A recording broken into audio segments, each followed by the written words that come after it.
Hello and welcome back to Invincible Asia. I'm George Clark and today I get to check out the second Shaw Brothers Classics collection released on Blu-ray from Shout Factory.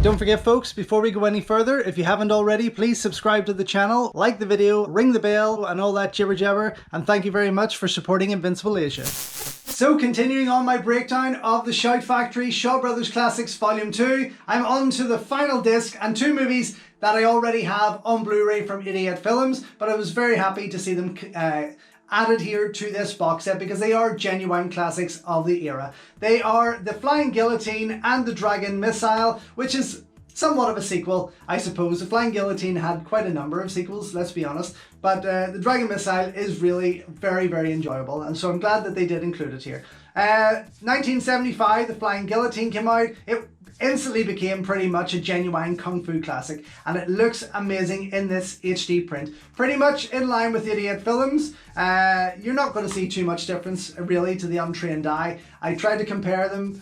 Nothing really stood out to me that made me think one was better than the other, and I was happy enough with that.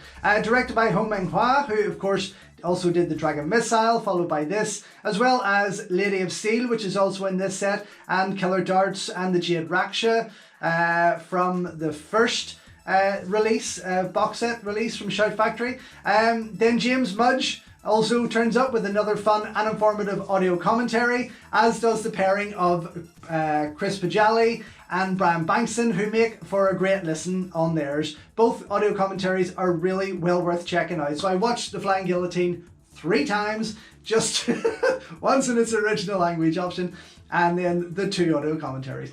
I don't need to watch it for some time, believe me. Then you have a wonderful Kang Kai interview, runs for about 28 minutes in length. He's not a guy I recognise, to be honest, but it definitely made for a great interview. There was great insight to the Shaw Brothers films, to his career and things like that. So it is an extra you want to check out there for sure. And then you have an interview with dubbing artist Joseph Ellison. I mean, really? It really didn't do anything for me. It runs for about 15 minutes in length. But yeah, I mean, next to the Kankai interview, just typically American in his, just typically. It just didn't do it for me, I have to be honest. I mean, it was an interesting piece, but I could not be in this man's presence for too long. Let's just put it like that. Then you have the original theatrical trailer on there, running for just under 4 minutes in length. Very bad SD VHS quality. And then you have the Celestial trailer at 1 minute, which delivers itself in better color, better SD quality overall. But do check out those trailers before you get into that restoration, because it will absolutely knock your socks off. And then we have the Dragon Missile, which was fantastic to see. Directed once again by Ho Meng-hwa, and one of the many sequels of the Flying Guillotine, as I've said, along with the likes of Vengeful Beauty and the Flying Guillotine Part 2. The HD print was just beautiful, absolutely stunning, and again, kind of pretty much in line with what 88 Films delivered. I couldn't really make any comparison there as to what was better than, you know, that the both of them looked as good as they did. Then we have James Mudge delivering another fun and informative audio commentary. And then there's an interesting interview with Jim Markovic. Markovic, am I saying that right? An editor of Kung Fu movies and Shaw Brothers releases that were sold to the American audience in the 70s and 80s. So this is a film editor who takes a look back at the editing of the trailers and the movies that he had to put out into cinemas back in the 70s and 80s. Pretty cool to see. I have to say, I did really enjoy it. Made for an interesting watch. I believe he also directed and edited the docu-film called The Young Bruce Lee, and also edited the classic horror film Zombie Holocaust, which I'm a big fan of, which was pretty cool to see and learn. Then we have a 42-minute trailer reel for all the films on the Shaw Brothers Classics Volume 1 release.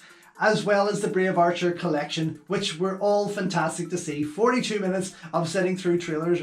I'll never bore of that. It was pretty cool to see. But overall, for me, apart from a number of the titles that I do have already on Blu-ray, I am very, very happy with this set, this second release from Shout Factory. Of course, I have part 3 already in the house there, ready, waiting for me to get stuck into. I can't wait for that. And part 4 is on the way. So thank you very much for watching. If you haven't already got your hands on this, please do. It is absolutely worth it. Pretty much all of those titles are well worth seeing, I have to say. There wasn't one of them that I felt disappointed in. Anyway, thank you for watching. Until next time, enjoy your Kung Fu, and I'll speak to you soon. So thank you once again for watching another video here on Invincible Asia. Don't forget you can check out hundreds of others here on the channel. You can also show your continued support by heading over to my new merch store or by checking out invincibleasia.com, where you can read my full movie reviews and follow me on Instagram @InvincibleAsia. Until next time though, enjoy your Kung Fu, and I will see you soon.